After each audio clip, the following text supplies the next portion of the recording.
र हामीले बजेटमै प्रस्तुत गरेको पुँजीगत खर्च बढाउने, चालु खर्च घटाउने र प्रशासनिक खर्च कटाउने नीति अनुरूप हामीले बजेट प्रस्तुत गरेका छौँ। यो मैले भनिरहन पर्दैन। बजेट भाषणमा र त्यसपछि बजेटका शीर्षकहरूमा हामीले प्रशासनिक खर्च जतिसक्यो धेरै घटाउने किसिमले प्रस्ताव गरेका छौँ। यो निर्ममता साथ नै हामीले घटाएका छौँ। यो कुरा मैले दोहोऱ्याउन मात्रै चाहन्छु। जहाँसम्म यो नयाँ आयोजना सुरु गर्ने, नयाँ आयोजना भन्दा कर्मागत आयोजनाहरू, जो कर्मागत आयोजनाहरू भोलि चाहिँ सम्पन्न नभएपछि ती आयोजना अप्ठ्यारोमा पर्छन् कि भन्ने सवाल छ। हामीले कर्मागत आयोजनाहरूलाई प्राथमिकतामा राखेर यसपटक बजेट विनियोजन गरेका छौँ। अर्को विषय मान्यज्यूले उठाएको स्थानीय तहमा हस्तान्तरण गरिने जुन वित्तीय हस्तान्तरणको कुरा छ, त्यस सम्बन्धमा अब 4 किसिमको वित्तीय हस्तान्तरण हुन्छ। पहिलो समानीकरण अनुदान, त्यसमा अलिकति केही कन्फ्युजन भयो कि जस्तो लाग्छ। कन्फ्युजन हुन पर्दैन। त्यसमा प्रष्ट रूपमा हामीले एकदम यो सबैले बुझ्ने भाषामा नै राखेका छौँ। जस्तो यहाँ चाहिँ ठ्याक्कै नारायण नगरपालिका चाहिँ भेटियो। सबभन्दा सुरुमा समानीकरण अनुदान भनेर चाहिँ 98,07,000 छ। हामीले टोटलमा 80 करोड रुपियाँ यो समानीकरण अनुदानका लागि छुट्यायौँ। त्यो 80 करोड रुपियाँ प्राकृतिक स्रोत तथा वित्त आयोगले उसको निश्चित यो चाहिँ आधारहरू हुन्छन्, ती आधारमा टेकेर यसको बाँडफाँड गर्छ सबै पालिकालाई। हामीले यो मन्त्रालयले बाँड्ने पनि होइन, यो आयोगले नै उसकै फर्मुला अनुसार बाँडफाँड गर्छ र त्यो बाँडफाँड गरेको बजेट चाहिँ सिधै स्थानीय तहको सञ्चित कोषमा जान्छ। जुन बजेट निशर्त हुन्छ, त्यो चाहिँ कुनै शर्त हुँदैन, त्यो एकमुष्टै जान्छ। अनि त्यही पालिकाले आफ्नो हिसाबले त्यसको बाँडफाँड गर्न सक्छ। अब अर्को शीर्षक भने सशर्त हुन्छ, शर्तसहित हुन्छ। शर्त भने के हो भने योजना पनि प्रदेश सरकारले तोक्छ, त्यसको बजेट पनि तोक्छ, कार्यान्वयनका निम्ति स्थानीय तहमा हस्तान्तरण गरिन्छ। सशर्त अनुदान भनेर चाहिँ फलानु योजना यति बजेट भनेर हामीले तोक्यौँ, त्यो सशर्तको शीर्षक अनुसार जान्छ। अर्को भनेको विशेष अनुदान। अब यो सशर्तको अनुदानका चाहिँ योजनाहरूका सम्बन्धमा मान्यज्यूहरूकै सुझावलाई हामीले आधार बनाएर योजनाहरू छनौट गरेर पठाएका छौँ। कहीँ कतै दोहोरिएको या चाहिँ कहीँ त्यस्तो मिस्टेक भएको भए त्यसलाई हामीले संशोधन गर्न पनि सक्छौँ। त्यो पछि हामी छलफल गरौँला। यो विशेष अनुदान का योजनाहरू स्थानीय तहले, सम्बन्धित स्थानीय तहले सिफारिस गर्छ। सिफारिस गरिएका योजनाभित्र रहेर, त्योभन्दा बाहिर हामी जान पाएनौँ। त्यो भित्र रहेर हाम्रो चाहिँ बजेटको सिलिङका आधारमा, बजेट क्षमताको आधारमा त्यसपछि मापदण्ड पुगे नपुगेको अथवा त्यसको चाहिँ उसले आधारहरू चाहिँ पुरा गरेको नगरेको हेरेर हामीले छनौट गर्ने हो। त्यही भित्रै रहेर सिफारिसको आधारमा र ती योजनामा पनि बजेट र स्थानीय तहले सिफारिस गरेको योजना, प्रदेशले चाहिँ छुट्याएको बजेटसहित स्थानीय तहमै कार्यान्वयनका निम्ति पठाइने। र अर्को भनेको समपूरक अनुदानको, समपूरक अनुदानका हकमा पनि स्थानीय तहले सिफारिस गर्छ। सिफारिस गरिएकै योजनाभित्र रहेर चाहिँ उसले पनि जुन प्रक्रिया पुरा गरेको छ, मापदण्ड पुरा गरेको योजनाहरूमध्ये छनौट हुन्छन् र हाम्रो बजेट सिलिङका आधारमा छनौट गरेर यो बजेट समेत छुट्याएर हामीले स्थानीय तहमा पठाउँछौँ। त्यसमा चाहिँ अब 50% चाहिँ हाम्रो कार्यविधि अनुसार 50% चाहिँ स्थानीय तहले बेहोर्ने, 50% प्रदेश सरकारले बेहोर्ने गरी स्थानीय तहले कार्यान्वयन गर्ने गरी पठाइन्छ। त्यसैले यसमा चाहिँ सबै प्रष्ट हुने गरी हामीले उल्लेख गरेका छौँ भन्ने कुरा म चाहिँ जानकारी गराउन चाहन्छु। मान्य सदस्यज्यूहरूबाट बजेट कार्यान्वयनका सम्बन्धमा व्यक्त गरिएको सरोकार छ, हामी यसमा अलिक गम्भीर छौँ। आगामी आर्थिक वर्षको अर्को आर्थिक वर्षको निम्ति चाहिँ योजना छनौटका सम्बन्धमा कस्तो प्रक्रिया अपनाउने, कसरी चाहिँ यसलाई चाहिँ सहज बनाउने भन्ने सम्बन्धमा छलफल गरौँला। तर आगामी आर्थिक वर्ष 2077-78 को बजेट कार्यान्वयनका सवालमा जुन सरकार राखियो त्यो एकदम चाहिँ महत्त्वपूर्ण छ। त्यसै आधारमा हामीले मार्गदर्शन बजेट कार्यान्वयनका निम्ति अख्तियारीसँगै आर्थिक मामिला तथा योजना मन्त्रालयले सबै मन्त्रालयहरूलाई हामीले यो बजेट कार्यान्वयन मार्गदर्शन हामीले पठाउँछौँ। त्यो मार्गदर्शनमै हामीले अलि प्रष्ट पारेर किटानी गरेर एक किसिमको कार्यतालिका सहितै त्यो मार्गदर्शन हामीले मन्त्रालयहरूलाई दिन्छौँ। त्यसअनुसार टेन्टेटिभ हामीले के एउटा खालको चाहिँ यो कार्यतालिका बनाएका छौँ भने आर्थिक वर्ष सुरु भएको 15 दिनभित्र सम्बन्धित मन्त्रालय र मन्त्रालय वा निकायले कार्यान्वयन कार्यतालिका सहित कार्ययोजना बनाइसक्नुपर्नेछ। भाद्र मसान्तभित्र प्रारम्भिक चरणका कार्यहरू सम्पन्न गरी बोलपत्र आह्वान गर्नुपर्ने भए सो समेत गरिसक्नुपर्नेछ। मङ्सिर 15 गतेसम्म ठेक्का सम्झौता गरिसक्नुपर्नेछ। आर्थिक वर्षभित्र सम्पन्न हुने आयोजनाको ठेक्का सम्झौता म्याद जेठ मसान्तभित्र हुनुपर्नेछ। सचिव र कार्यालय प्रमुख बीच सम्बन्धित मन्त्रालयको सचिव र त्यो चाहिँ कार्यान्वयन गर्ने कार्यालय प्रमुख बीच कार्य सम्पादन करार गर्नुपर्ने निर्देशन सहितको मार्गदर्शन हामीले पठाउँछौँ। त्यसै अनुसार चाहिँ कार्यतालिका मन्त्रालयले बनाएर अलि कार्यान्वयनलाई चाहिँ छिटो छरितो र भरपर्दो बनाउने कुरामा हामी मान्यजीहरूका सुझावका आधारमा गम्भीर छौँ। आर्थिक वर्षको संरचना परिवर्तन गर्नुपर्ने वा चाहिँ त्यो ई बिडिङको समय सीमा घटाउनुपर्ने लगायतका मान्यजीहरूले दिएका सुझावहरूलाई हामीले यथोचित रूपमा चाहिँ सम्बोधन गर्ने कुरामा अनुरोध गर्न चाहन्छु। अन्तिममा चाहिँ अब यो सबै मान्यजीहरूले जुन किसिमले सुझाव दिनुभएको छ, सल्लाह दिनुभएको छ, केही जिज्ञासा उठाउनु भएको छ, मैले चाहिँ ती जिज्ञासाहरूको अब संक्षेपमा चाहिँ प्रश्न पार्ने कोसिस गरेको छु।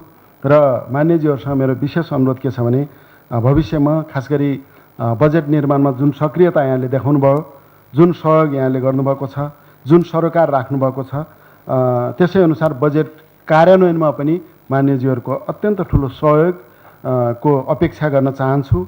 र कर्णाली प्रदेश विनियोजन विधेयक 2077 माथिको छलफलमा प्राप्त भएका सुझावलाई मैले यो आर्थिक मामिला तथा योजना मन्त्रीको हैसियतमा र सरकारका तर्फबाट पनि त्यसलाई चाहिँ मार्गदर्शनको रूपमा चाहिँ लिने प्रतिबद्धता व्यक्त गर्न चाहन्छु। र मान्य सभामुखज्यू लगायत सबै मान्यज्यूहरूलाई हार्दिक धन्यवाद सहित आफ्नो भनाइ यहीँ टुङ्ग्याउँछु। धन्यवाद।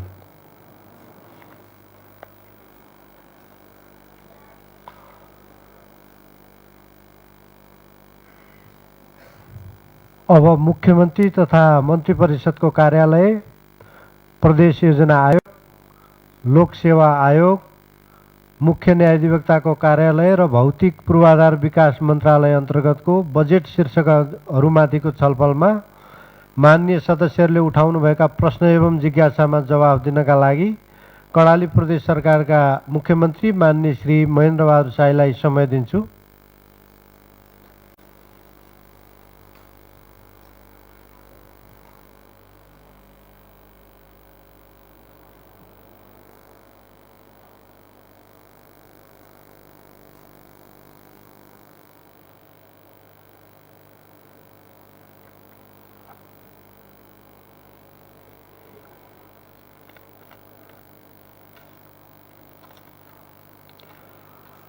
माननीय सभामुखज्यू,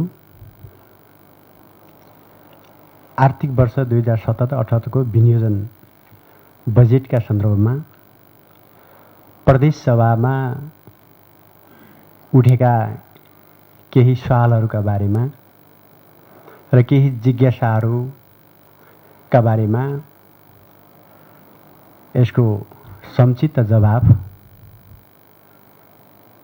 र केही मेरा आफ्ना धारणाहरू राख्ने अनुमति चाहन्छु। सभामुखज्यू, यस बजेटमा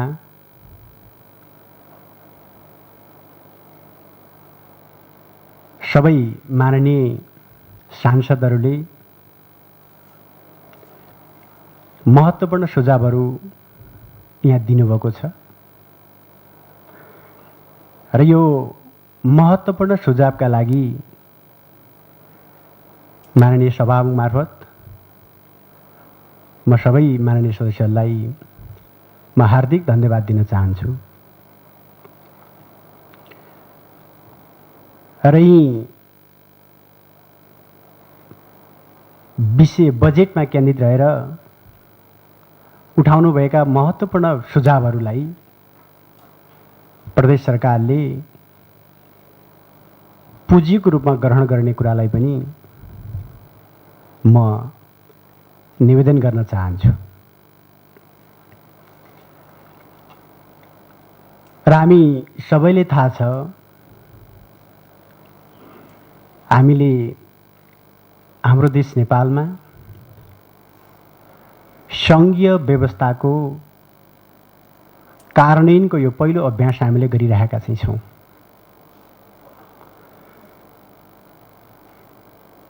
र हामी यो व्यवस्था कार्यान्वयनको प्रारम्भिक चरणमा चाहिँ छौँ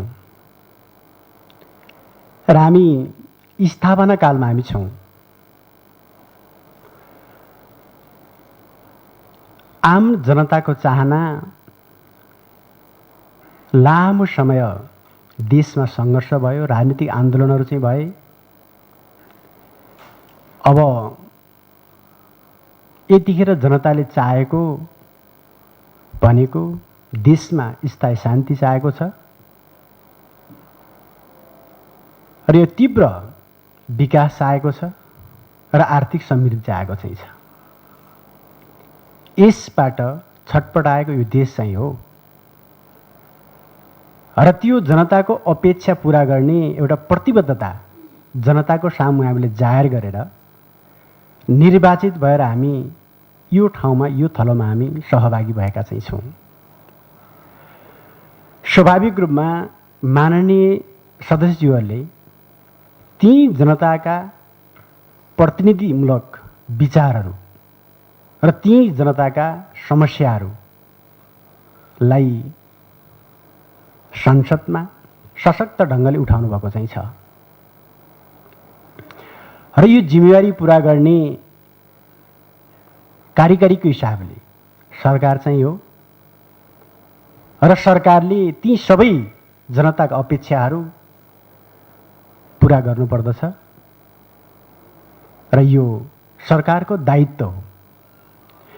र यो पुरा गर्ने सवालमा सरकारको तर्फबाट हामीले पटक पटक हामीले हाम्रा भनाइहरू प्रेषित गरेका चाहिँ छौँ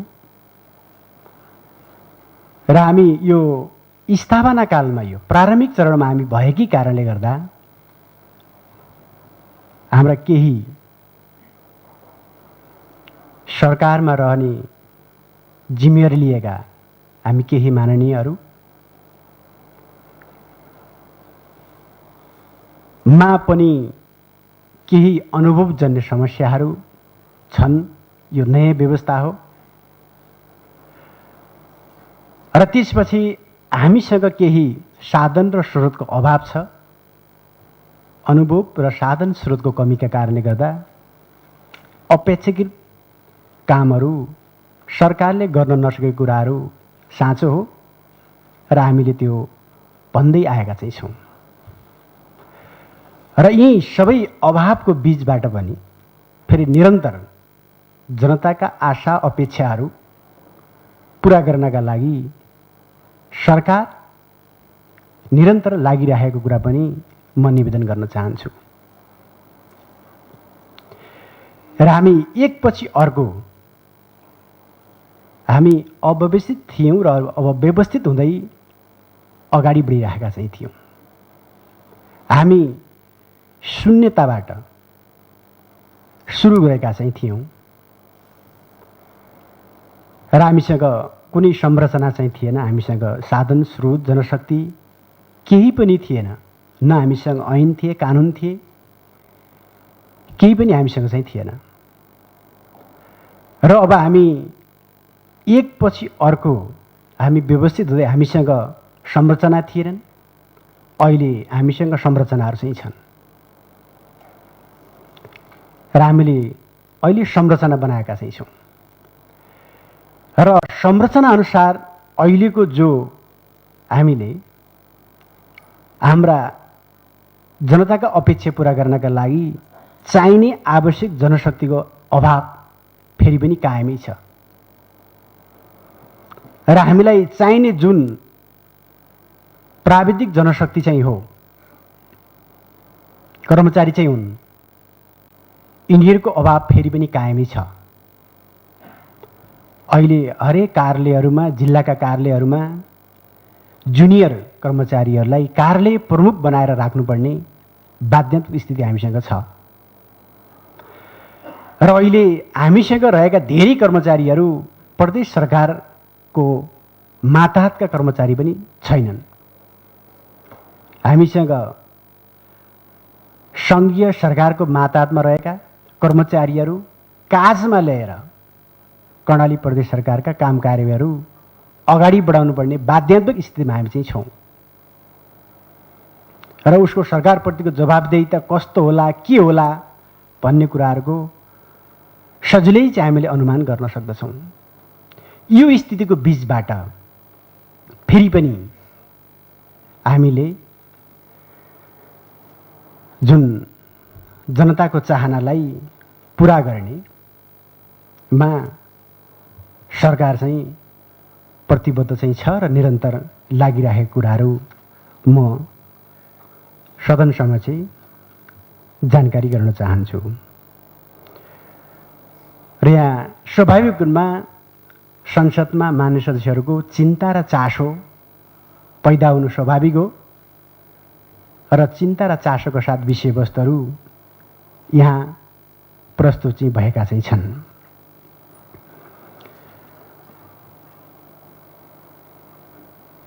र यसलाई सम्बोधन गर्ने कुरामा प्रदेश सरकार निरन्तर लागिरहने छ र अहिले विभागीय केही जिम्मेवारी पनि सरकार प्रमुख आफैले लिनुपर्ने अहिलेको बाध्यात्मक अवस्था चाहिँ छ र यहाँ भौतिक पूर्वाधार विकास मन्त्रालयको जिम्मेवारी पनि म आफैले सम्हालेको हुँदा फेरि कर्णाली प्रदेशको मुख्य प्राथमिकता भनेकै पूर्वाधार चाहिँ विकास चाहिँ हो र त्यही भएर योभन्दा अगाडिका हामीले नीति तथा कार्यक्रम र बजेटमा पहिलो प्राथमिकता कर्णाली प्रदेशको पूर्वाधार चाहिँ विकास चाहिँ हो र हामीले सबै बजेट केन्द्रित पूर्वाधारमा गर्नुपर्छ भनेर हामीले अगाडिका चाहिँ वर्षहरूको बजेट पूर्वाधारमा हामीले केन्द्रित चाहिँ गऱ्यौँ र अहिले यो वर्ष यो 77 को यो आर्थिक वर्ष परिस्थिति बदलियो। परिस्थिति बदलिसकिसकेपछि माननीय सांसदज्यूहरूको पनि सबैको सुझाव सरकारलाई अहिलेको बदलिएको परिस्थिति अनुसार नै अहिलेको यो वर्षको हाम्रा प्राथमिकताहरू निर्धारण गर्न जरुरी चाहिँ छ भनेर सुझाव चाहिँ सहित हामीले आत्मसात चाहिँ गरेर अहिले यो कोभिड-19ले जो विश्व महामारीको रूपमा भयावह स्थिति सिर्जना गरेको चाहिँ छ र यसबाट कर्णाली प्रदेशलाई यो महामारीबाट कर्णाली प्रदेशलाई बचाउनका लागि अहिलेको मुख्य प्राथमिकता भनेको यो महामारीलाई कसरी सामना गर्ने अहिलेको यो महामारीमा केन्द्रित गर्नुपर्दछ र यो महामारीबाट उत्पन्न भएको अर्को समस्याहरू भनेको भोकमारी हो। भोकमारीमा केन्द्रित गर्नुपर्दछ र सामान्य अवस्थामा कर्णाली प्रदेशका जनताको समस्या ठुलो बेरोजगारी समस्या हो र रोजगारीका लागि प्रदेशभन्दा बाहिर र त्यसपछि भारत लगायत अन्य मुलुकमा रोजगारीको सिलसिलामा जाने नागरिकहरू अब अहिलेको यो विषम परिस्थितिमा त्यहाँ गएर रोजगारी लिने त्यो वातावरण बन्दैन। यसका लागि हामीले प्रदेशभित्रै बेरोजगार कर्णाली प्रदेशका जनतालाई नागरिकलाई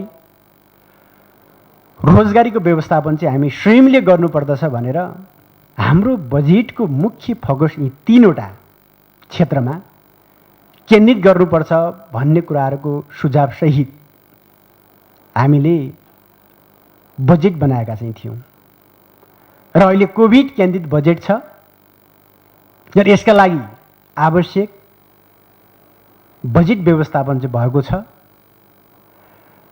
र त्यसपछि यसबाट उत्पन्न हुने भोकमारीको सामना गर्नका लागि हामीले बजेट त्यहाँ केन्द्रित गरेका चाहिँ छौँ र त्यसपछि बेरोजगारी समस्या समाधानका लागि पूर्वाधार क्षेत्रलाई पनि हामीले रोजगारीसँग पूर्वाधार विकास बजेटलाई पनि हामीले अधिकतम श्रम सिर्जना गर्ने किसिमका कार्यक्रम कसरी सञ्चालन गरेर लैजान सक्छौँ त्यहाँ केन्द्रित गर्नुपर्छ भनेर बजेट त्यहाँ केन्द्रित भएको चाहिँ छ, जसका कारण अहिले यो वर्ष हाम्रो पूर्वाधार विकास हाम्रो प्राथमिकतामा चाहिँ परेन बजेटको। र त्यसो हुँदा अघिल्लो वर्ष भौतिक पूर्वाधार विकास मन्त्रालयमा करिब 11 अरबको हाराहारीमा हामीले बजेट विनियोजन गरेका चाहिँ थियौँ र अहिले यो वर्ष हामीले त्यही 6-7 को बीचमा मात्रै पूर्वाधार विकास मन्त्रालयमा बजेट केन्द्रित भएको चाहिँ छ भने लगभग 6 अरब जति मात्रै हामीले अहिलेको पूर्वाधार चाहिँ बजेट पूर्वाधारमा हामीले बजेट कार्यान्वयन गर्नका लागि हामीसँग बजेट विनियोजन भएको चाहिँ छ र यसले स्वाभाविक रूपमा हामी सबैको आकर्षण बनेको पूर्वाधार नै हो। जनताले विकास खोजेको छ र आफ्नो ठाउँको विकासको माग जनताले गरेको छ र जसका कारणले गर्दा हामी सबै जनप्रतिनिधिलाई त्यसको दबाब त्यसको प्रेसर हामीमा पर्न गएको चाहिँ छ र अहिले पनि स्वाभाविक छ विकास जनताको माग हो, त्यो माग हामीले परिपूर्ति गर्नुपर्दछ भन्ने चिन्ताका साथ नै विषयवस्तुहरू यहाँ उठे र हामीले अहिले चाहिँ बजेट बनाउँदाखेरि अघिल्लो वर्षकै हाम्रो आर्थिक दायित्व धेरै भएकै कारणले गर्दाखेरि हामीले त्यो आर्थिक दायित्व अहिलेको यही विनियोजन बजेटले मात्रै अघिल्लो वर्षको सम्पूर्ण आर्थिक दायित्व बिहोर्न नसक्ने स्थिति सिर्जना भइसकिसकेपछि केही समस्याहरू चाहिँ उत्पन्न भए र अहिले स्वाभाविक हो योजनाको माग हुनु र योजनाको माग भए बमोजिमको सम्बोधन हामीले पूर्वाधार मन्त्रालयबाट गर्न सकिएको छैन, जसबाट पनि अलिकति हामीलाई निराश पैदा गर्ने कुरालाई मैले अस्वाभाविक ठानेको चाहिँ छैन। र अब अहिले धेरै पुराना योजनाहरू चाहिँ छन्, अधुरा छन् र ती अधुरा योजनालाई चाहिँ हामीले सम्पन्न गर्नेमा मन्त्रालयको पहिलो प्राथमिकता चाहिँ रहनेछ। जतिवटा अधुरा चाहिँ योजनाहरू चाहिँ छन् त्यसलाई हामीले सम्पन्न गर्ने चाहिँ छौँ र त्यो गर्दा केही असन्तुलन चाहिँ छ अघिल्लो वर्षको, त्यसलाई पनि हामीले सकेसम्म सन्तुलन कायम गर्ने पनि हाम्रो योजना चाहिँ छ र हामीले सकेसम्म हामीले सन्तुलन पनि कायम चाहिँ गर्ने गरी हामी जानेछौँ र अघिल्लो वर्ष केही निर्वाचन क्षेत्रमा जिल्लामा योजना धेरै भए र आर्थिक दायित्व धेरै भयो र केही जिल्लाहरूमा योजना कम भए र आर्थिक दायित्व चाहिँ कम भयो। यसलाई पनि हामी सन्तुलन चाहिँ मिलाउने गरी यो वर्षमा केही हाम्रो प्रयास रहनेछ। र त्यसपछि अहिले सबै मान्य सांसदहरूले उठाउनु भएको अर्को महत्त्वपूर्ण विषय भनेको देखिने आवश्यक र निर्वाचन क्षेत्रको रणनीतिक महत्त्वको फेरि योजना भनेको जनता सडक चाहिँ हो र यो जनता सडकमा अहिले यतिखेर हामीले बजेट धेरै कम राखे पनि हामीले यी जनता सडकलाई सम्पन्न गर्ने गरिकन यसको उचित व्यवस्थापन हुनेछ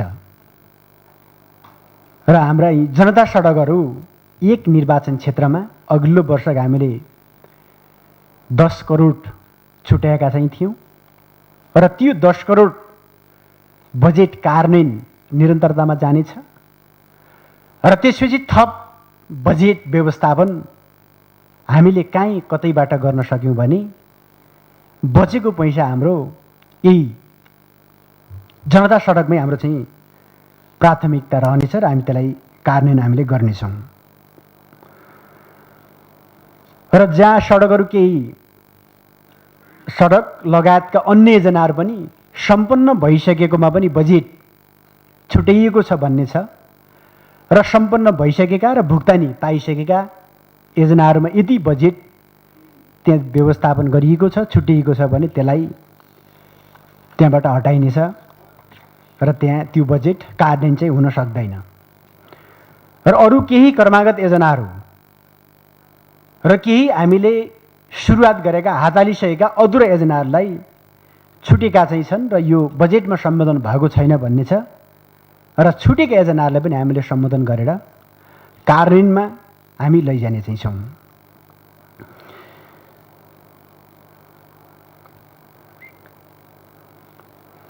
र अहिलेका हाम्रा यी कर्मागत योजनाहरू सकेसम्म हामीले यही अहिलेको आर्थिक वर्षभित्रै सम्पन्न गर्ने गरी जानेछौँ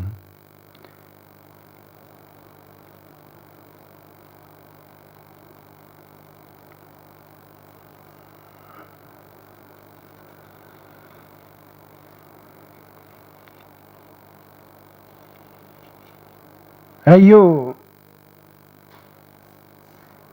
केही योजनाहरू यो वर्ष कार्यान्वयन गर्न सकिन्थ्यो र कोभिडको कारणले गर्दा सकिएको छैन 3 महिना काम हाम्रो अहिले रोकियो र 3 महिना काम गर्न पाएको भए धेरै कामहरू चाहिँ यो वर्ष सम्पन्न गर्न सकिन्थ्यो र थोरै पैसा लाग्ने र यो वर्ष सञ्चालित र सम्पन्न नभएका योजनाहरूलाई पनि अब हामीले सम्पन्न गर्ने गरी यसको चाहिँ आवश्यक व्यवस्थापन चाहिँ हुनेछ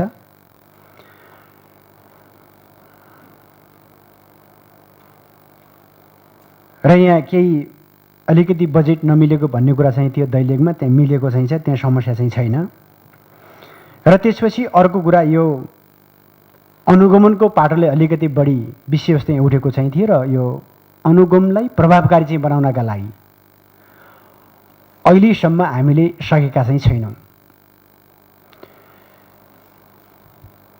र यो हामीसँग यसको कसरी व्यवस्थापन गर्ने भन्ने कुराको एउटा चुनौती हामीसँग चाहिँ छ यसको सङ्गठन संरचनाको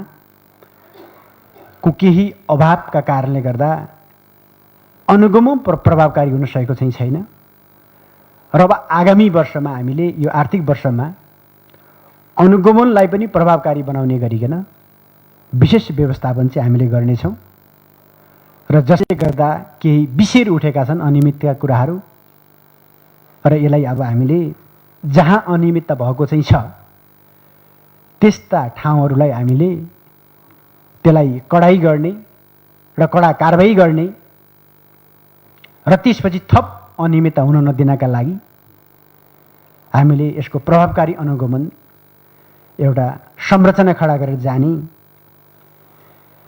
गरिकन हामीले यसको प्रभावकारिता हामीले कायम गर्नेछौँ र त्यसपछि अब यो कार्यान्वयनमा ढिलाइ भन्ने कुरा चाहिँ छ र हामीले अघिल्लो वर्ष पहिलो चौमासिक ढिलाइ हुन पुग्यो र त्यसका आफ्नै कारणहरू चाहिँ थिए र हामीले बजेट पास गरिसकेका चाहिँ थियौँ र हामीले बजेट हामीले एन्ट्री पुराना चाहिँ संरचनामा हामीले गऱ्यौँ र त्यसपछि अनि हामीले नयाँ संरचनामा फेरि त्यसलाई एन्ट्री गर्दा समय लाग्यो र जसका कारण ढिला हुन पुग्यो र पछिल्लो चरण कोभिडले समस्या सिर्जना चाहिँ गर्यो र यसले गर्दा यो वर्ष बजेट कार्यान्वयनमा निकै समस्या चाहिँ भयो र अब हामीले यो वर्ष हाम्रा संरचनाहरू तयार भइसकेका छन् र अहिले जिल्लाबाटै हाम्रा जिल्लाका रहेका कार्यालयहरूबाट सबै योजनाहरू इन्ट्री भएका छन् र हामीले बजेट पास गर्ने बित्तिकै केही बजेटहरू फेरि पनि कार्यविधि बनाएर कार्यान्वयन गर्नुपर्ने छ भने मुख्य गरी पूर्वाधार क्षेत्रका कार्यक्रमहरू हामीले सिधै कार्यान्वयन गर्न सकिने भएको हुँदाखेरिमा हामीले लगभग यही साउनकै दोस्रो हप्ताभित्र यसलाई कार्यान्वयनमा लैजाने गरिकन यसको आवश्यक व्यवस्थापन हामीले गर्ने र जो ठुला छन् ठुल्का योजनाहरू चाहिँ छन् र यसका लागि सर्वे गर्नुपर्ने चाहिँ छ र त्यसपछि टेन्डर हामीले ठेकाबाट लाउनु पर्ने छ। यस्ता योजनाहरूलाई हामीले पहिलो चौमासिक भित्रै हामीले सबै ठेकाबाट लगाइसक्ने गरिकन जाने र अब अहिले सरकारकै तर्फबाट हामीले एउटा समय तालिका चाहिँ बनाएर त्यो तालिकाको आधारमा हामीले बजेट कार्यान्वयन गर्ने गरी हामी जाने चाहिँ छौँ।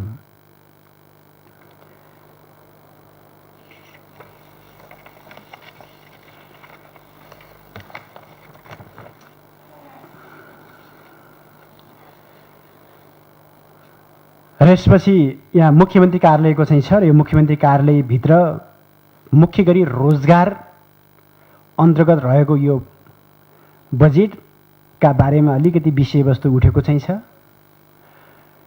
र अहिले हामीले व्यापक रोजगारी सृजना गर्ने हाम्रो त अझै टार्गेट भनेको अलि बढी पैसा चाहिन्छ रोजगारीका लागि। केही नभए पनि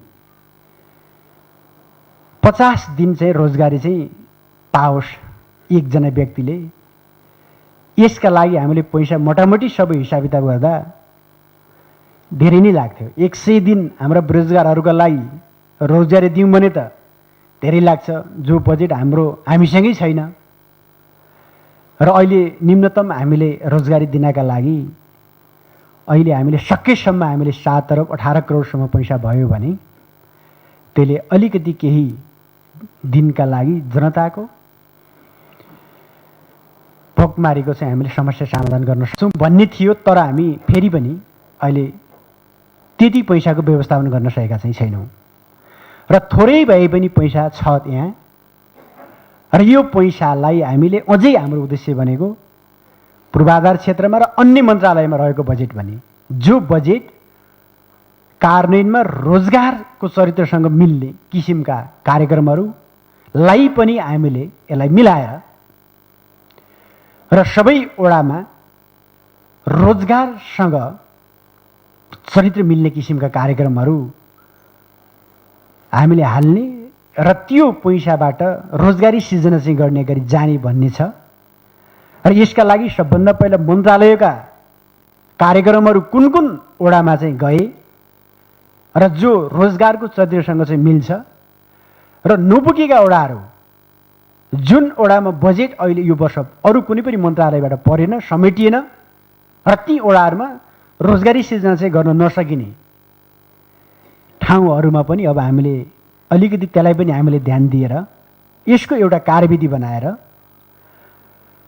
हामी जानेछौँ र हामी सबैको यो कार्यक्रम कार्यान्वयनमा अवनत हुने किसिमको चाहिँ व्यवस्था गरिने चाहिँ छ। र त्यसपछि यो वैकल्पिक ऊर्जासँग सम्बन्धित कर्णाली उज्यालो कार्यक्रम चाहिँ छ र वैकल्पिक ऊर्जासँग हामीले द्विपक्षीय सम्झौता गरेका चाहिँ छौँ र उसले आयोजना अगाडि बढाएका र उसको बजेटले नियममा दिइने अनुदान बजेटबाट कम्प्लिट हुन नसकेका र बाँकी आर्थिक दायित्व स्वयं जनता आफैले चाहिँ बेहोर्नुपर्ने र जनताले आफ्नो चाहिँ त्यो आर्थिक दायित्व लिन नसकेका थोरै मात्रै लगानी गर्यो भने बत्ती बल्न सक्ने अहिले हामीले लगभग करिब हाम्रो प्रदेशमा 3 मेगावाटसम्मको चाहिँ रहेछ विद्युत र यसलाई मात्रै हामीले लगानी भइसक्यो र कम्प्लिट मात्रै गर्ने हो भने 3 मेगावाट जति बत्ती हामीले कर्णाली प्रदेशमा हामीले उपयोग गर्न सक्ने सम्भावना भएको हुँदा यसलाई त्यो मार्फत नै हामीले कार्यान्वयन गरिकन जानेछौँ। र त्यसपछि अब अर्को बजेट भनेको एकीकृत बस्ती विकास कार्यक्रम चाहिँ भनिएको चाहिँ छ। यो अघिल्लो वर्ष पनि थियो, वर्ष छ तर कार्यान्वयन भएको चाहिँ छैन। र यसका लागि पनि अब अलिकति हामीले बजेट शीर्षक हामीले राखिराख्ने, नीति तथा कार्यक्रममा हामीले राखिहाल्ने, बजेट पनि थोरै हामीले त्यो छुट्याइहाल्ने, तर यसको कार्यान्वयन प्रभावकारी ढङ्गबाट हुन नसक्ने स्थिति सिर्जना भएको चाहिँ छ। अहिले कि त जनता आवास कार्यक्रम भने जस्तै गरिएन, त्यही 3-3 लाख रुपियाँ दिने व्यवस्था छ कि 3 लाखको हिसाबले दिनु पर्यो। त्यसरी घर बनाएर पनि अर्थ छैन। हामी एकीकृत भनेको अलिकति मोडल त्यस्तो प्रकारका हामीले घर बनाउँदाखेरि अलिक पैसा बढी लाग्ने, एउटै घर 20-25 लाख लागत लाग्ने घर भएको हुँदा बजेट कम हुने, फेरि हामी सबै ठाउँमा जानै पर्ने, हामीले सबै निर्वाचन क्षेत्र जिल्लाहरू टच गर्नै पर्ने, तर बजेटको सीमित हामीसँग बजेट व्यवस्थापन भएको हुँदा यो निकै गाह्रो भएको चाहिँ छ। र हामीले अहिले पनि थोरै बजेट छ। हामीले 10वटा जिल्लामा 1 गुण्टा ठाउँलाई लिएर हामीले जिल्लाको एउटा नमुना बस्ती बनाउने गरी जाने भनेको चाहिँ यसलाई पनि हामीले एउटा आयोजनै बेसमा जाने र एउटा आयोजनै कार्यालय स्थापना गरेर त्यसले यो भनेको निरन्तर चलिरहने कार्यक्रम पनि चाहिँ हो। यो लिने गरी यसको उचित व्यवस्थापन गरेर जाँदा नै राम्रो हुन्छ भन्ने हो। त्यसपछि अब यहाँ योजना आयोगको कुरा चाहिँ छ। योजना आयोगको कुरामा यो अहिलेको यो वार्षिक यो कार्यक्रम पुस्तिका जो चाहिँ छ, यो योजना आयोगले नै बनाउनु पर्थ्यो, योजना आयोगले नै बनाउने हो। तर यो वर्ष हामीले प्राविधिक कारणले अलिकति केही प्राविधिक अप्ठ्यारोको कारणले गर्दा, केही प्राविधिक समस्याको कारणले गर्दा अहिले आर्थिक मामिला तथा योजना मन्त्रालयले यो किताब प्रकाशन गरेको चाहिँ छ। र अब हामी आगामी फेरि कार्यक्रमहरू योजना आयोग मार्फत नै यो पुस्तिका ल्याउने गरी सरकार चाहिँ लाग्ने कुराको म जानकारी गर्न चाहन्छु। र अर्को यो केही बजेट बढी भयो भन्ने छ योजना आयोगमा देखिएको पैसा, यो भनेको अहिले बहुक्षेत्रीय पोषण कार्यक्रम भनेर केन्द्रबाटै आएको राष्ट्रिय कार्यक्रम चाहिँ हो। र कर्णाली प्रदेशका 8वटा जिल्लाहरूमा यो कार्यक्रम सञ्चालन भइराखेको चाहिँ छ। र 2टै जिल्लामा अब समस्या भने अहिले सुर्खेत र सल्यान 2टा जिल्लामा कार्यक्रम राष्ट्रिय कार्यक्रम अन्तर्गत चाहिँ परेको चाहिँ छैन। नपरेको हुँदा यी 2टा जिल्लालाई पनि नछुट्याउने गरी प्रदेशबाट हामीले बजेट व्यवस्थापन चाहिँ गरेर यी 2टा जिल्लामा पनि अब हामीले कार्यक्रम सञ्चालन गर्ने भनेर 1 करोड पैसाको व्यवस्थापन चाहिँ गरिएको चाहिँ छ। र त्यसले गर्दाखेरि योजना आयोगमा अलिकति पैसा चाहिँ बढी देखिन गएको चाहिँ छ। अर्को कुरा अलि यो सुत्केरी स्याहार शीर्षक भन्ने बजेट चाहिँ रहेछ। यो फेरि सबै कार्यालयमा सबै ठाउँमा यो भनेर बजेटको शीर्षकहरू राखिएको चाहिँ हुँदो रहेछ। त्यो शीर्षक अन्तर्गत 0 राख्न नभएदाखेरि त्यसमा चाहिँ पैसा चाहिँ राखिएको रहेछ 8,00,000 चाहिँ कति चाहिँ छ, हजार हो कति हजार चाहिँ छ। अब 8-10 हजार अब यो खर्च हुँदैन। अब त्यहाँ सुत्केरी नै नभएपछि त कसरी खर्च हुन्छ? त्यहाँखेरि यसमा चाहिँ खर्च चाहिँ हुँदैन। पैसा छुट्याउने बित्तिकै सबै खर्च गरिहाल्नुपर्छ भन्ने कुरा पनि फेरि भएन। यो अब यो निजामती सेवा ऐन र नियमावलीमा चाहिँ भएको व्यवस्था चाहिँ रहेछ। त्यो व्यवस्था अनुसार यहाँ राखिएको चाहिँ रहेछ।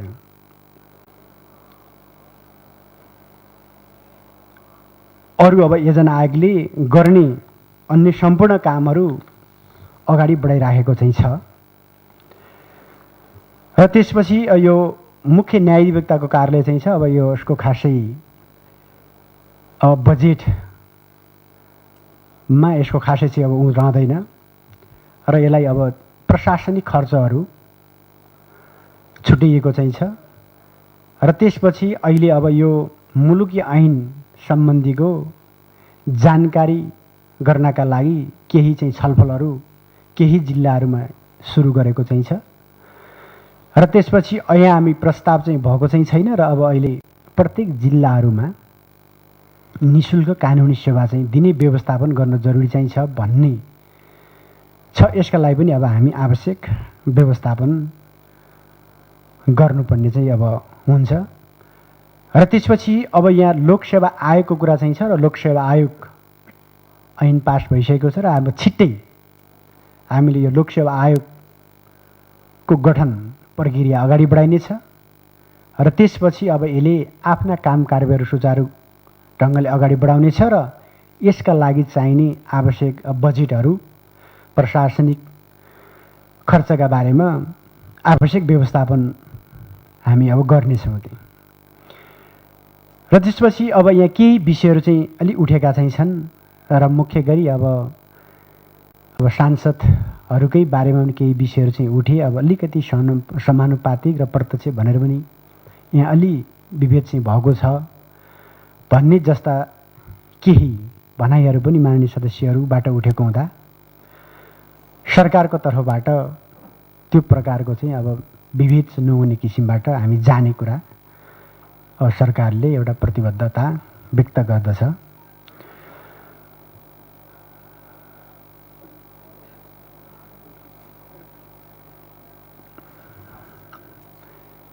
र यहाँ अब अहिले जुन प्रकारको अनुमान हामीले गरेका चाहिँ छौँ र यो परिस्थिति भन्दा पनि अलिकति फरक परिस्थिति सिर्जना चाहिँ भयो भने हामीले हाम्रो बजेट कार्यान्वयनमा पनि केही रिभाइज गर्नुपर्ने स्थिति सिर्जना चाहिँ हुन सक्छ। त्यस्तो भयो भने हामीले आवश्यक संसदमा हामीले सल्लाह गरेर आवश्यक परामर्श चाहिँ लिएर यसको उचित व्यवस्था चाहिँ गरेर हामीले हाम्रो बजेटलाई पनि केही रिभाइज गर्नुपर्ने स्थिति हुनसक्छ। हामीले अहिलेको महामारीले भयानक चाहिँ रूप लिन सक्छ भनेर पनि बजेट व्यवस्थापन केही त्यहाँ भएको छ। र त्यसपछि अहिले अब हाम्रो केही खर्चहरू यदि हाम्रो यो चालु आर्थिक वर्षको खर्च पनि यदि बढ्न सकेन र केही बजेट हामीले अनुमान गरे भन्दा पनि बढी बजेट हाम्रो बच्न गयो भने अब यसका बारेमा आवश्यक व्यवस्थासहित हामी कार्यान्वयनमा जाने कुराको पनि म जानकारी गर्न चाहन्छु। र यहाँ अन्तिममा जुन प्रकारको हामीसँग चिन्ता छ चासो छ र यो चिन्ता र चासोलाई हामीले व्यवहारमा चाहिँ कार्यान्वयन गर्नका लागि मैले सुरुमै भनेर हामी यो नयाँ अभ्यासमा छौँ। यो हामी सबैका लागि नयाँ जिम्मेवारी हो। हामीले हाम्रो प्रदेशको समग्र अवस्थालाई हेर्दाखेरिमा धेरै चुनौतीपूर्ण छ। विकासको हिसाबले पनि पछि परेको प्रदेश र आर्थिक उत्पादनका हिसाबले पनि पछि रहेको कर्णाली प्रदेशलाई हामीले यहाँ विकास गर्नु छ र जनताको गरिबीको अन्त्य गरेर आर्थिक समृद्धि ल्याउनु छ र साँच्चीकै हामी सबै एक ठाउँमा उभिएर हामीले सुरुमै पनि प्रतिबद्धता हामीले जाहेर गऱ्यौँ र हामीले प्रदेश सभा गठन हुने बेला हामी सबै दलको तर्फबाट हामीले धारा राख्यौँ। हाम्रो प्रतिपक्ष भनेको यहाँको अविकास चाहिँ हो, विकास नहुनु हाम्रो प्रतिपक्ष हो। यहाँको भोगमारी रोग भोग हाम्रो प्रतिपक्ष हो र यी सबै प्रकारका चुनौतीको सामना गर्नका लागि हामी एक ठाउँमा उभिएर हामी अभियान छेडेर अगाडि बढ्न जरुरी चाहिँ छ भन्ने कुराको प्रतिबद्धता हामी सबैले व्यक्त गरेका चाहिँ थियौँ र त्यसलाई हामीले आत्मसात गरेर अगाडि बढ्ने मामिलामा सरकारको तर्फबाट पनि केही यसलाई समन्वय गरेर सबैलाई एकताबद्ध बनाएर हरेक चुनौतीको सामना गर्ने मामिलामा केही समन्वयमा अभाव जरुर रूपमा रहेको छ र अब आगामी दिनहरूमा हामीले त्यो अभाव नरहने गरिकन साँच्चीकै हामी सबै जिम्मेवार चाहिँ भएर अहिले बजेट बनाउने कुरा मात्रै मुख्य कुरा चाहिँ होइन, यसको परिणाम निकाल्ने कुरा मुख्य कुरा हो र साँच्चीकै अहिले हामीले स्वीकृत गरेका चाहिँ योजनाहरू र कार्यक्रमहरू बजेटलाई कार्यान्वयनमा पनि हामी साँच्चीकै एकताबद्ध भएर हामी आफ्नो ठाउँमा लाग्यौँ भने जनताको अपेक्षा हामीले पुरा गर्न सक्नेछौँ र यसका लागि हामी सबै फेरि पनि एक ठाउँमा उभिएर जानका लागि र हामी सबैको सामूहिक प्रतिबद्धता व्यक्त गर्नका लागि हाम्रो योजना निर्माणमा रहेका केही कमीहरू छन्, अभावहरू छन्, यसको राम्रो महसुस सरकारलाई भएको छ र हामीले अघिल्लो वर्ष हतारमा भयो भन्ने भयो र हामीले यो वर्ष प्रत्येक जिल्लामा छुट्टा छुट्टै हामीले छलफल गर्ने, अझै हामीले तिनै तहका जनप्रतिनिधि, सबै राजनीतिक दलहरू,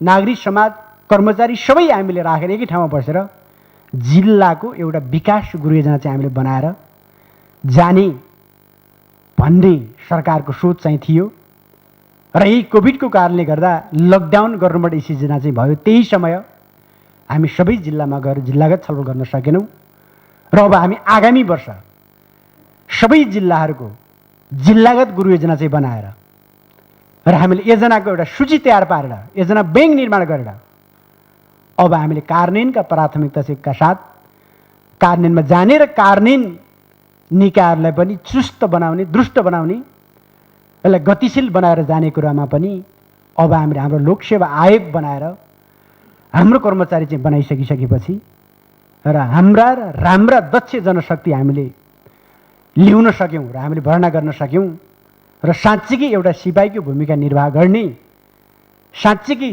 राष्ट्रभक्त एकदम हामी भन्नेलाई भन्छौँ राष्ट्रसेवक, साँच्चीकै राष्ट्रसेवक मान्छेहरूलाई हामीले राख्न सक्यौँ भने हाम्रो आशा, हाम्रो अपेक्षा र हाम्रो चाहना पुरा हुने कुरामा म विश्वास दिँदै फेरि पनि अहिलेको यो बजेटमा निर्माणमा रहेका थुप्रै कमी कमजोरीका बीचबाट पनि थुप्रै अभावहरू चाहिँ छन्, अभावको बीचबाट पनि अहिलेको बाध्यतात्मक स्थिति जो सिर्जना चाहिँ भएको छ यसमा सबै माननीय सदस्यहरूले एकदम हार्दिकताका साथ एकदम खुलेर पुरै तपाईँको चाहिँ टेबल ठडाएर ताली पिटेर एकदम एक मतका साथ सबैले चाहिँ पारित गर्नु चाहिँ एउटा नयाँ उत्साहका साथ, यहाँ ताली नपिटेर उत्साह नआउने हो कि फेरि त्यो यहाँ ताली पिटेर तपाईँको एकदम नयाँ उत्साहका साथ यो बजेटलाई पास गरिदिनका लागि पनि म विनम्र अनुरोध गर्दै मेरो भनाइ अन्त्य गर्छु। धन्यवाद।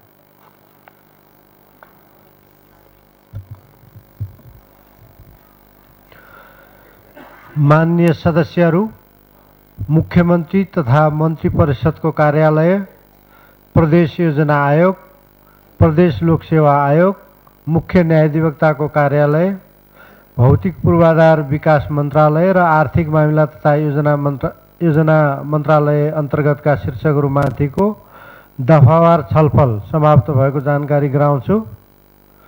माननीय सदस्यहरू, कर्णाली प्रदेश सरकारका आर्थिक मामिला तथा योजना मन्त्री माननीय श्री प्रकाश ज्वालालाई कर्णाली प्रदेश विनियोजन विधेयक 2077 पारित गरियोस् भनी सभा समक्ष प्रस्तुत गर्न समय दिन्छु।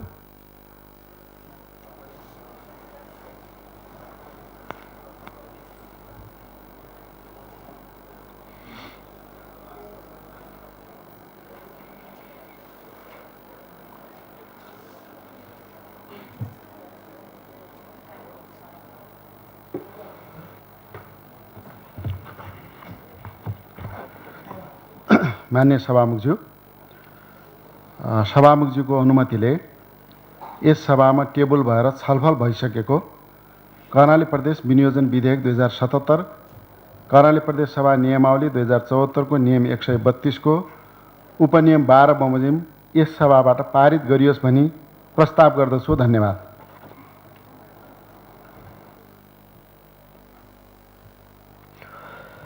माननीय सदस्यहरू, कर्णाली प्रदेश सरकारका आर्थिक मामिला तथा योजना मन्त्री माननीय श्री प्रकाश ज्वालाले सभा समक्ष राख्नुभएको कर्णाली विनियोजन विधेयक 2077 निर्णयार्थ प्रस्तुत गर्दछु। यो प्रस्तावको पक्षमा हुने माननीय सदस्यहरूले हुन्छ भन्नुहोला। यो प्रस्तावको विपक्षमा हुने माननीय सदस्यहरूले हुन्न भन्नुहोला।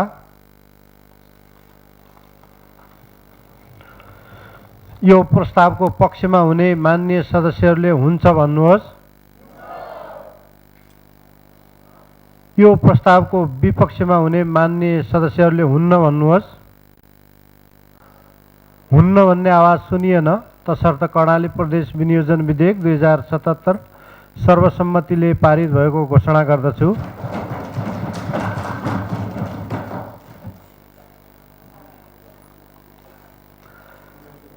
माननीय सदस्यहरू, अब म कर्णाली प्रदेश सरकारका आर्थिक मामिला तथा योजना मन्त्री माननीय श्री प्रकाश जलालाई कर्णाली प्रदेश आर्थिक विधेयक 2077 माथि विचार गरियोस् भन्ने प्रस्ताव पेश गर्न अनुमति दिन्छु।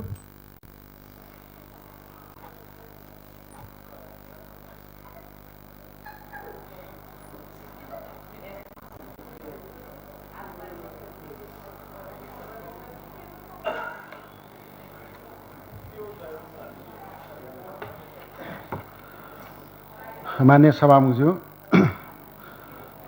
सभामुखज्यूको अनुमतिले कर्णाली प्रदेश आर्थिक विधेयक 2077 माथि विचार गरियोस् भनी प्रस्ताव गर्दछु। धन्यवाद।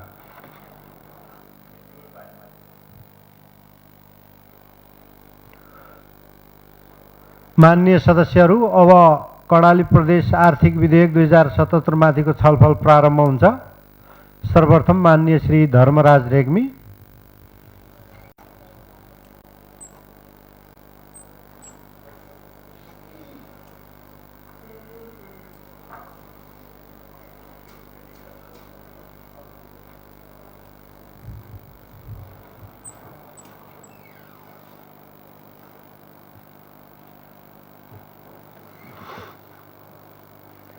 माननीय सभामुख महोदय,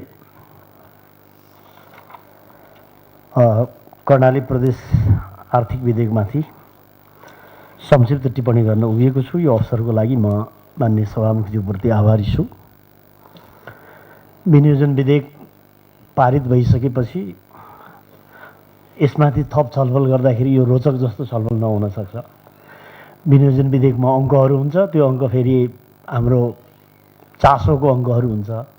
त्यो चासोको अङ्क पास भइसकेपछि यो चाहिँ उठाउनु पर्ने अङ्कहरू हुन्छ यसमा धेरै। त्यस कारणले यो अहिले भएको वितरण गर्नुपर्ने अङ्कमा चाहिँ पर्याप्त छलफल भएर यो पास भइसकेपछि उठाउनु पर्ने अङ्कमा यो चाहिँ धेरै ध्यान पुग्दैन र म यो उठाउनु पर्ने अङ्कमा बोल्न आउनुपर्ने भए हुनाले यो धेरै रोचक नहुन सक्छ सभामुख महोदय। जहाँसम्म यसमा चाहिँ छलफलको विषय चाहिँ म संक्षिप्तमा चाहिँ यसमा कुरा राख्छु। यसमा केही संविधानले हामीलाई प्रदान गरेको केही निश्चित करका क्षेत्रहरू छन्। ती विषयहरू हामीले प्रदेश कानुन बमोजिम चाहिँ करहरू लगाउनु पर्ने हुन्छ। सामान्य सिद्धान्त त यो अर्थमन्त्रीजीले सभामा प्रस्तुत गरेदेखि नै यो विधेयकका कतिपय विषयहरू चाहिँ कार्यान्वयन भएको मानिन्छ। तर यद्यपि यसले चाहिँ साउन 1 गतेबाट लागू हुने प्रोभिजनहरू राखेको छ। जनरली हाम्रो उठाउनु पर्ने राजस्वको प्रकृति त्यो भएको आधारमा पनि होला। अब यो वर्ष कस्तो छ भन्दाखेरि एउटा त कर्णाली जस्तो प्रदेशमा हामी यस्तो कोरोनाको बिचमा राजस्व उठाउनु पर्ने विधेयकमाथि छलफल गरिरहेछौँ। स्वाभाविक छ, यो चाहिँ नियमित हाम्रो प्रक्रिया भएको, यो चाहिँ सरकारले लिएर आउनुपर्ने विधेयक। यदि यो लिएर नआउनु पर्ने भए भए यो वर्ष त यता नउठाए पनि हुन्थ्यो, यदि नियमले फरक नपर्ने भए भए। किनभने व्यापार व्यवसाय सबै लथालिङ्ग छ। हाम्रा कतिपय उठाउनु पर्ने जस्तो मनोरञ्जन करको च्याप्टर छ यसमा एउटा, सिनेमाहरू, अरू चाहिँ ऱ्याफ्टिङहरू, यसको चाहिँ जे मनोरञ्जनका क्षेत्र, होटल व्यवसाय, अरू क्षेत्रबाट दोहोरी डान्स बार, यो त केही पनि नचल्ने जस्तो अवस्था छ यो वर्ष। त्यस कारणले हामीले गरेको यसमा न्यून राजस्वहरू सङ्कलन होला। यसमा चाहिँ बजार कन्टिन्यू नभइरहेको सन्दर्भमा चाहिँ यो हाम्रा लागि चाहिँ चुनौतीपूर्ण विषय छ। अब एउटा हामी चाहिँ नगरपालिकाहरू बनायौँ, धेरै हिजो नगरपालिका बनाउने होड भयो। अब यो नगरपालिका बनाउनु ठिक हुन्थ्यो भन्थेन, त्यो एउटा राजनीतिक प्रशासनिक निर्णय भयो। कर्णाली जस्तो ठाउँमा धेरै चाहिँ नगरपालिका हुँदा नगरवासी त हुन पाइन्छ, तर तिर्नुपर्ने विषय चाहिँ धेरै तिर्नुपर्छ। जस्तो म उदाहरणको लागि भन्छु कि प्रस्तावित यसले अहिले हाम्रो चाहिँ एउटा लिखत मात्रै गरौँ भने जस्तो चाहिँ मानव जोडिएको, मानव छुट्टिएको अंशको एउटा लिखत गर्दा नगरपालिकाहरूले 10,000 रुपियाँ प्रति लिखत तिर्नुपर्छ, गाउँपालिकाले 5,000 तिर्नुपर्छ। जस्तो हाम्रा दुर्गमका नगरपालिकाहरू, छिमेकी त्यही जाजरकोटको चाहिँ छेडाघाटै नगरपालिका भनौँ, अथवा चाहिँ धेरै नगरपालिकाहरूले चाहिँ लिखतमा लाग्ने शुल्क पनि चाहिँ तिर्न गाह्रो छ, किनभने आयस्ता छैन। अब सरकारको चाहिँ कामहरू पहिले त कर मात्रै उठाउने काम हुन्थ्यो सुरुमा सरकारको अवधारणामा। पछिल्लो समय सरकारले चाहिँ डेलिभरी गर्नुपर्छ। खास गरी चाहिँ वस्तु र सेवाहरू, गुड एन्ड सर्भिस हामी कतिको उपलब्ध गराउँछौँ त्यो आधारमा हामीले कर बढाउने हो। कर चाहिँ उठाउँदा कर भारी पर्छ कि भनेर कहिलेकाहीँ हामी छलफल गर्छौँ। कर उठाउन सकिन्छ, तर त्यसको बदलामा हामीले वस्तु र सेवाहरू के दिन्छौँ सरकारको तर्फबाट डेलिभरी गर्ने कुरा। यदि वस्तु र सेवाहरू हामीले सरकारको तर्फबाट दिन सकेनौँ भने चाहिँ उठाउने विषय पनि जनताको आयस्ता वृद्धि हुँदैन, आयस्ता वृद्धि भएन भने उठाउन सकिँदैन। त्यस कारणले यसमा मैले अरू अब यो संशोधन नहुने विषय हो, यसले खास गरी कलको शुल्क निर्धारण गर्ने, त्यस्तो यसको चाहिँ दरहरू बटाउने घटाउने र आंशिक वा पुरै छुट दिने व्यवस्था छ। मैले त धेरै के देखाएको छु भने यो वर्ष धेरै चाहिँ छुट दिनुपर्नेतिर पो जानु पर्ला। यो जनप्रतिनिधिको आँखाबाट हेऱ्यो भने सभामुखजी धेरै समय चाहिँ छुट दिनुहोस् भन्नुपर्ने ठाउँमा हुँदो रहेछ हामी। जब चाहिँ सरकारको आँखाबाट हेऱ्यो भने चाहिँ राजस्व उठाउनु पर्ने हुन्छ। म यसको सानो उदाहरण सङ्घीय अर्थमन्त्रीजीले अस्ति यो सङ्कटको बिचमा भन्नुभयो हामी युवाहरूलाई चाहिँ बाहिर प्रोत्साहन गर्छौँ विदेश जान। सरकारले अहिले रेमिटेन्सको जुन दायरा खुम्चियो, यसले गर्दा हामी युवाहरूलाई बाहिर जान चाहिँ प्रोत्साहन गर्छौँ। यो बिचमा पनि युवाहरूलाई विदेश पठाउने कामहरू भइरहेछ। सङ्घीय अर्थमन्त्रीजी जसको काम चाहिँ देशभरि पैसा सङ्कलन गर्ने, राज्यको ढुकुटी सङ्कलन गर्ने। अब यो हाम्रो जस्तो कमजोर अर्थतन्त्र भएको देशको अर्थमन्त्री चाहिँ दातासँग पनि झोला थाप्न सक्ने र चाहिँ थैली पनि चाहिँ कस्नु सक्ने हुँदो रहेछ, चाहिँदो रहेछ सङ्घमा। अब हामी तल त चाहिँ हामी धेरै बानी परेका छौँ चाहिँ वितरण गर्ने भयौँ। हामी त हाम्रो लेभलको सरकारले चाहिँ हामी यो सभामा जान्छौँ, हामी त चाहिँ वितरण गर्ने हो। हाम्रो थोरै दायरा मात्रै करको छ जहाँ हामी चाहिँ अहिले छलफल गरिरहेको छौँ। त्यस कारणले हामी वितरण गर्ने जिम्मेदारीका मान्छेहरू हामी पनि चाहिँ अहिलेको परिस्थितिले थैली कस्नुपर्ने ठाउँमा चाहिँ जान सङ्केत गरिरहेछ। किनभने यो अनुसारको हामी धेरै करहरू यसका म सबै अनुसूचीहरूमाथि यो 12 दफाको हो, 4वटा अनुसूचीहरू छन् मेरो विचारमा। यसमाथि म सबै दफामाथि त गइनँ। जस्तो पर्यटनको मैले अघि मनोरञ्जनको सङ्केत गरेँ, हामीले चलचित्र प्रदर्शन गर्दा दर्शकबाट प्रति टिकट 5%। अब यो वर्ष चलचित्रको त हाम्रो स्थिति चाहिँ त्यही होला। त्यसो हुँदाखेरि यसमा चाहिँ अझ यो 72-72 शुल्कमा चाहिँ यो प्रति क्यु फिटको हिसाबले चाहिँ जस्तो ढुङ्गा गिट्टी बालुवा यसको प्रति क्यु फिट अलि महँगो हो कि जस्तो लाग्छ मलाई। रु 2 देखि रु 3 सम्म मन्त्रालयले भोलि चाहिँ रिभाइज गर्नुपर्ने व्यवस्थामा चाहिँ यो पनि व्यवस्था चाहिँ रिभाइज गर्ला। र मैले अन्तिममा चाहिँ म यसमा के भन्न चाहन्छु भनेपछि सुशासनको क्षेत्र खास गरी चाहिँ यहाँले हाम्रो यो विधेयकमाथिको छलफलमा गुड गभर्नेन्सको क्षेत्रमा चाहिँ सुशासनको क्षेत्रमा छलफल गर्न सकिने व्यवस्था छ। मेरो टिप्पणी चाहिँ यसमा संक्षिप्त टिप्पणी के हो भने यो छलफलमा जति पनि प्रश्नहरू यो हाउसमा उठाएको छ छलफलका क्रममा ती प्रश्नहरू सुशासन कसरी चाहिँ गुड गभर्नेन्स कायम गर्न सकिन्छ, कसरी ल एन्ड अर्डर चाहिँ कायम गर्न सकिन्छ भन्ने विषयमा सम्बन्धित छ। प्रदेश सरकारको अथवा अर्थ मन्त्रालयको अथवा चाहिँ बजेट कार्यान्वयनको हाम्रो सबभन्दा ठुलो चुनौती आर्थिक ऐन कार्यान्वयनको चुनौती पनि के हो भने भ्रष्टाचारलाई कसरी चाहिँ निर्ममतापूर्वक शून्य सहनशीलता। म त यो शून्य सहनशीलताको अवधारणामा पनि कस्तो लाग्छ भने शून्य अनि चाहिँ सहनशील हुने, भ्रष्टाचार भइरहेछ भन्ने थाहा पाउँदै शून्य र चाहिँ सहनशील हुने, पचाउन सक्ने यो खालको छ। त्यस कारणले यो जिरो टलरेन्सको अवधारणामा पनि हाम्रोतिर त यसको चाहिँ दुरुपयोग भइरहेछ। हाम्रा सरकारी कार्यालयहरूका सिङ्गो कार्यालय उठाउनु पर्ने स्थिति छ। हाम्रा संयन्त्रहरू चाहिँ कमजोर भइरहेछन्। कार्यान्वयन गर्ने संयन्त्रहरू पनि हाम्रा चाहिँ बजेट निर्माण गर्ने प्रणालीमाथि पनि समस्या छ, बजेट कार्यान्वयन गर्ने प्रणालीमाथि पनि समस्या छ र जसले ल एन्ड अर्डरको बारेमा निर्मम हुनुपर्ने निकायहरू हुन् ती निकायहरू पनि कमजोर भइरहेछन्। इभन यसको एउटा कारण हामी जनप्रतिनिधिहरू पनि कमजोर भइरहेछौँ, स्थायी राजनीतिक सरकार पनि कमजोर भइरहेछ। हाम्रो जस्तो ठाउँमा चाहिँ जनप्रतिनिधिहरूलाई कसरी चाहिँ सुशासनका पक्षमा उभिने बनाउन सकिन्छ र स्थायी सरकारले कसरी चाहिँ निर्ममतापूर्वक ल एन्ड अर्डर भन्दा हामी दायाँ बायाँ जाँदैनौँ भन्ने बनाउन सकिन्छ। यो बारेमा प्रदेश सरकारले आफ्नो आर्थिक ऐन कार्यान्वयनका सन्दर्भमा होस् अथवा चाहिँ विनियोजन विधेयक कार्यान्वयनका सन्दर्भमा होस् यो विषयमा निर्ममतापूर्वक हाम्रो संयन्त्रबाट सरकारको चाहिँ मेकानिजमबाट काम गर्नु पर्यो। एक व्यक्तिभन्दा संयन्त्रबाट काम गर्नु पर्यो, संयन्त्रलाई प्रभावकारी बनाउनु पर्यो, माथिल्लो निकायले त्यसको अनुगमन गर्नु पर्यो, प्रतिवेदनहरू लिनु पर्यो। खास गरी यो अझ बजेटमा चाहिँ हाम्रो आर्थिक कार्यविधि ऐनहरू छ, यसले चाहिँ प्रदेशको चाहिँ अर्थ मन्त्रालयको सचिवको चाहिँ त्यहाँ महत्त्वपूर्ण रोल छ सम्पूर्ण बजेटको चाहिँ कार्यान्वयनका सन्दर्भमा। त्यस कारणले निर्मम आर्थिक अनुशासन यसको चाहिँ जरुरी छ। अहिले अस्ति एउटा दैलेखको कार्यालयको पटक पटक छलफल भएको छ, त्यसमा अनुसन्धान भइरहेको होला अख्तियारमा। तर त्यो हामी जनप्रतिनिधिलाई दैलेखका जनप्रतिनिधिलाई त्यसपछि टेलिफोन आउँछ के हुन्छ भने यो योजना पनि सम्झौता नभएको थियो, उहाँले पछि पैसा देउँला भन्नुभएको थियो, यसलाई चाहिँ के गर्ने हो यसलाई चाहिँ के गर्ने हो भनेर हामी दैलेखका धेरै जनप्रतिनिधिलाई ती कार्यालयहरूले 8-10वटै उदाहरण दिन सकिन्छ ती अहिलेसम्मको सम्पर्कमा। ती कार्यालयहरूले सम्झौता बिना कतिपय रेडबुकमा छ सम्झौता गरिएन, कतिपय चाहिँ रेडबुकमै नभएको योजना असारमा पैसा आउँछ। यो त उदाहरण मात्रै हो। यस्ता धेरै ठाउँहरूमा हामीले सुशासनका निम्ति चाहिँ थप निर्मम हुन जरुरी छ। यो ऐनको कार्यान्वयनका सन्दर्भमा पनि मैले यति टिप्पणी गरेँ र यो अवसरको लागि मैले माननीय सभामुखज्यूप्रति आभारसहित आफ्नो भनाइ टुङ्गाएँ। धेरै धन्यवाद। माननीय सदस्यहरू, अब म कर्णाली प्रदेश सरकारका आर्थिक मामिला तथा योजना मन्त्री मान्य श्री प्रकाश जवालाई कर्णाली प्रदेश आर्थिक विधेयक 2077 माथि छलफल हुँदा माननीय सदस्यहरूले उठाउनुभएका प्रश्न एवं जिज्ञासामा जवाब दिन समय दिन्छु।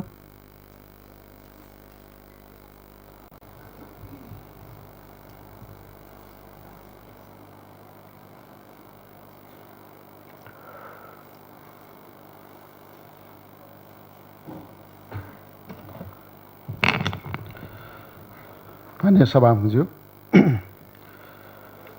हामीले कर्णाली प्रदेश विनियोजन विधेयक पारित गरिसकेपछि अर्को आश्रित विधेयकको रूपमा सभामा पेश भएको कर्णाली प्रदेश आर्थिक विधेयकमा छलफल गरिरहेका छौँ र यो छलफलमा भाग लिएर मान्यज्यूले धेरै महत्त्वपूर्ण सुझाव दिनुभएको छ।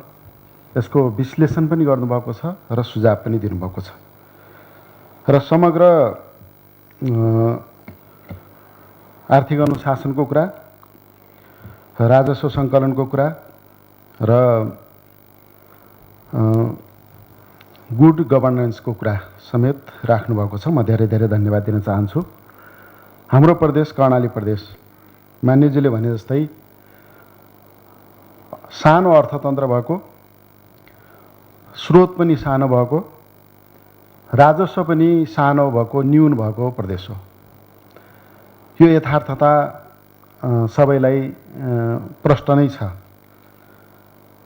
हाम्रो आफ्नो स्रोतमा उभिएर हामीले केही पनि गर्न सक्दैनौँ। यो विडम्बना, यो व्यवस्था हामीसँग छ, यो बाध्यतामा हामी छौँ। सङ्घीय सरकार नै अब दातासँग माग्नुपर्ने अवस्थामा छ, उसले मागेको हामीले माग्नुपर्ने यो बाध्यता हामीसँग छ। यो रियालिटी हो। त्यसैले हाम्रो चाहिँ मुख्य स्रोत अत्यन्त न्यून योगदान बाहेकको सम्पूर्ण स्रोत चाहिँ केन्द्रकै हो। हामीले अघि यो चालु आर्थिक वर्षमा त्यही 29 करोड जति आन्तरिक राजस्व उठाउन सक्ने अनुमान गरेका छौँ। संशोधित अनुमान छ हाम्रो त्यो।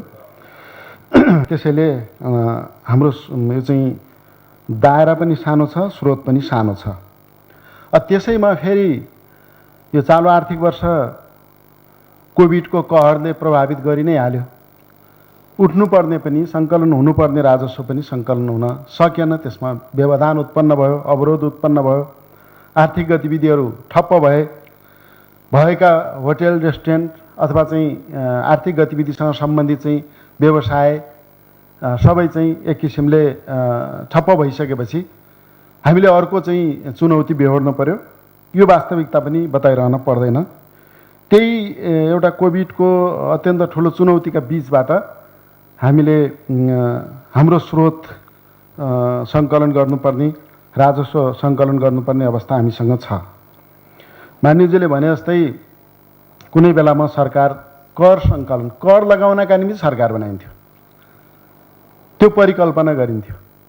तर अब सरकारको परिभाषा हिजोको भन्दा धेरै बदलिएको छ। कर नामै कर के, करले दिने चिज हो नि यो। अब सरकार भने चाहिँ कर उठाउने हैन, जनतालाई चाहिँ कर दिन बाध्य बनाउने संयन्त्र मात्रै होइन, यसले जसरी जनताबाट चाहिँ कर सङ्कलन गर्छ, उठाउँछ, त्यो उठाए बापत चाहिँ फेरि जनतालाई सेवा दिनुपर्छ, सर्भिस डेलिभरी गर्नुपर्छ भन्ने नयाँ मान्यतामा हामी अहिले चलिरहेका छौँ। त्यो लोक कल्याणकारी सरकार भनिन्छ अहिले। लोकतन्त्रमा लोक कल्याणकारी सरकार र जनतालाई सर्भिस डेलिभरी गर्ने सरकार र त्यसै अन्तर्गत चाहिँ हामीले सामाजिक सुरक्षाका कतिपय कार्यक्रमहरू पनि सञ्चालन गरेका छौँ। यति कुरा गरिरहँदा पनि फेरि हाम्रो बाध्यता अरूबाट प्राप्त गरेकै स्रोतबाट चल्नुपर्ने छ। हाम्रो अलि पर्याप्त स्रोत हुन्थ्यो भने अलि बढी चाहिँ सामाजिक सुरक्षाका क्षेत्रमा अथवा अलि बढी सेवा सुविधा उपलब्ध गराउने कुरामा या लोक कल्याणकारी क्षेत्रमा हामीले बजेट केन्द्रित गर्न सक्थ्यौँ। त्यो गर्न नसक्ने एउटा खालको चाहिँ सीमा हामीसँग छ। अब प्रदेश सरकार भनेको मूलत केन्द्रबाट प्राप्त भएको स्रोतलाई वितरण गर्ने र वितरण गर्दा कति न्यायोचित हुनसक्छ भन्ने कुरामा ध्यान दिनुपर्ने र न्यायोचित वितरणमा चाहिँ ध्यान पुर्याउनु पर्ने सरकार हो। त्यसका बावजुद पनि हामीले यो मानिसज्यूले भने जस्तै आर्थिक अनियमितता नियन्त्रण गर्ने कुरा, भ्रष्टाचार नियन्त्रण गर्ने कुरा, मितव्ययिता अपनाउनु पर्ने कुरा अनि प्रशासनिक खर्च वा अरू त्यस्तै खालका खर्च नगर्दा पनि हुने वा न्यून खर्चले पनि चल्ने खालका खर्चहरू जोगाउने कुरा, समग्रमा आर्थिक अनुशासनलाई चाहिँ पालना गर्ने कुरा अहिलेको महत्त्वपूर्ण प्रश्न हो र यसमा सरकार चाहिँ सिरियस छ। हामीले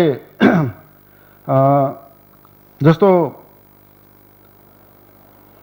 यो विनियोजन विधेयक हामीसँग छ, आर्थिक विधेयक हामीसँग छ र त्यस्तै गरी आर्थिक अनुशासनसँग जोडिएको आर्थिक कार्यविधि ऐन छ, कर तथा गैर कर सम्बन्धी कानुन छ। यी कानुनहरूको चाहिँ पालना गर्दै कार्यान्वयन गर्दै हामीले आर्थिक अनुशासन कायम गर्नुपर्ने, पुँजीगत खर्चलाई बढाउनु पर्ने र प्रशासनिक खर्च घटाउने कुरामा हाम्रो प्रतिबद्धता छ। फेरि पनि यो दोहोऱ्याउन चाहन्छु।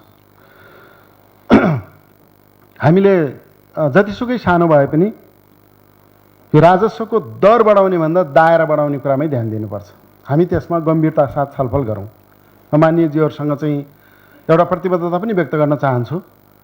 हामीले कुनै अनुकूल समयमा माननीयजीहरूले यहाँ चाहिँ बजेटका सिद्धान्त र प्राथमिकतामा बोल्ने क्रममा पनि, बजेटको सामान्य छलफलमा भाग लिने क्रममा र विनियोजन विधेयकका शीर्षकहरूमाथि छलफल गर्ने क्रममा पनि सुझाव दिनुभएको छ र पछि हामी बसेरै यो अलिकति अन्तर्क्रिया गरेर हाम्रो दरभन्दा पनि दायरा कसरी बढाउन सकिन्छ हाम्रो प्रदेशका हकमा भन्ने कुरामा छलफल गरिनेछ। तपाईँहरूको सुझावलाई सरकारले कार्यान्वयन गर्ने गरी हामी जानेछौँ। यो कुराको प्रतिबद्धता पनि म राख्न चाहन्छु। र अन्तिममा फेरि पनि मान्यज्यूले दिएको सुझाव जुन आर्थिक अनुशासन कायम गर्ने कुरामा, अनियमितता नियन्त्रण गर्ने कुरामा र निर्ममता साथ कार्यान्वयन गर्ने कुरामा हाम्रो प्रतिबद्धता छ। यति कुरा म प्रश्न पार्न चाहन्छु। र अन्तिममा म अघि माननीय मुख्यमन्त्रीज्यूले जुन विनियोजन विधेयक करतल ध्वनिका साथ, तालीका साथ पारित गरिदिन अपिल गर्नुभएको थियो, अनुरोध गर्नुभएको थियो, मान्यज्यूहरूले एकदम सर्वसम्मतिले वास्तवमा चाहिँ खास बेलामा हामी एकताबद्ध छौँ भन्ने कुराको सन्देश दिने गरी यो हाउसले एउटा चाहिँ युनिटीको, एकताको सन्देश दिने गरी विनियोजन विधेयक पास गरेको छ। करतल ध्वनिका साथ एकमतले विनियोजन विधेयक पारित गर्नुभएकोमा माननीय सभामुखज्यू मार्फत सबै मान्यज्यूहरूलाई हृदयदेखि नै आभार, धन्यवाद व्यक्त गर्न चाहन्छु र कर्णाली प्रदेश आर्थिक विधेयक पनि पारित गरिदिनका निम्ति म विनम्रताका साथ अनुरोध गर्दछु। धन्यवाद। माननीय सदस्यहरू, कर्णाली प्रदेश सरकारका आर्थिक मामिला तथा योजना मन्त्री माननीय श्री प्रकाश ज्वालाले सभामा पेश गर्नुभएको कर्णाली प्रदेश आर्थिक विधेयक 2077 माथिको छलफल समाप्त भएको जानकारी गराउँछु। माननीय सदस्यहरू, अब म कर्णाली प्रदेश सरकारका आर्थिक मामिला तथा योजना मन्त्री माननीय श्री प्रकाश ज्वालालाई कर्णाली प्रदेश आर्थिक विधेयक 2077 पारित गरियोस् भन्ने प्रस्ताव पेश गर्न अनुमति दिन्छु।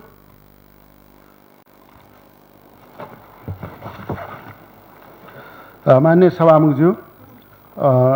सभामुखज्यूको अनुमतिले कर्णाली प्रदेश आर्थिक विधेयक 2077 पारित गरियोस् भनी प्रस्ताव गर्दछु। धन्यवाद। माननीय सदस्यहरू, कर्णाली प्रदेश सरकारका आर्थिक मामिला तथा योजना मन्त्री माननीय श्री प्रकाश ज्वालाले सभा समक्ष राख्नुभएको कर्णाली प्रदेश आर्थिक विधेयक 2077 निर्णयार्थ प्रस्तुत गर्दछु। यो प्रस्तावको पक्षमा हुने माननीय सदस्यहरूले हुन्छ भन्नुहोला। यो प्रस्तावको विपक्षमा हुने माननीय सदस्यहरूले हुन्न भन्नुहोला। यो प्रस्तावको पक्षमा हुने माननीय सदस्यहरूले हुन्छ भन्नुहोस्। यो प्रस्तावको विपक्षमा हुने मान्य सदस्यहरूले हुन्न भन्नुहोस्। हुन्न भन्ने आवाज सुनिएन, तसर्थ कर्णाली प्रदेश आर्थिक विधेयक 2077 सर्वसम्मतिले पारित भएको घोषणा गर्दछु। माननीय सदस्यहरू, अब यो बैठक 2077 साल असार 27 गते शनिबार दिनको 1 बजेसम्मको लागि स्थगित हुन्छ।